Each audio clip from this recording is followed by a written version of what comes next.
અમદાવાદના 242 ઉતારુઓ સાથેનું એર ઇન્ડિયાનું વિમાન તૂટી પડ્યું.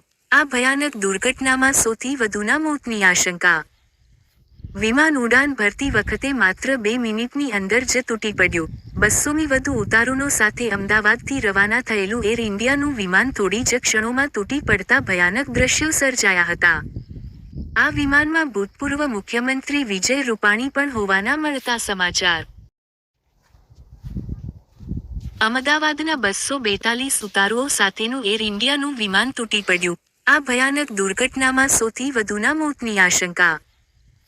વિમાન ઉડાન ભરતી વખતે માત્ર 2 મિનિટની અંદર જ તૂટી પડ્યું. 200ની વધુ ઉતારુનો સાથે અમદાવાદથી રવાના થયેલું એર ઇન્ડિયાનું વિમાન થોડી જ ક્ષણોમાં તૂટી પડતા ભયાનક દ્રશ્યો સર્જાયા હતા. આ વિમાનમાં ભૂતપૂર્વ મુખ્યમંત્રી વિજય રૂપાણી પણ હોવાના મળતા સમાચાર. અમદાવાદના 242 ઉતારુઓ સાથેનું એર ઇન્ડિયાનું વિમાન તૂટી પડ્યું. આ ભયાનક દુર્ઘટનામાં સૌથી વધુના મોતની આશંકા.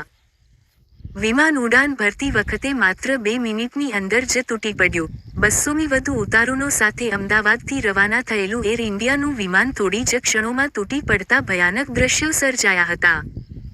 આ વિમાનમાં ભૂતપૂર્વ મુખ્યમંત્રી વિજય રૂપાણી પણ હોવાના મળતા સમાચાર. અમદાવાદના 242 ઉતારુઓ સાથેનું એર ઇન્ડિયાનું વિમાન તૂટી પડ્યું. આ ભયાનક દુર્ઘટનામાં સૌથી વધુના મોતની આશંકા.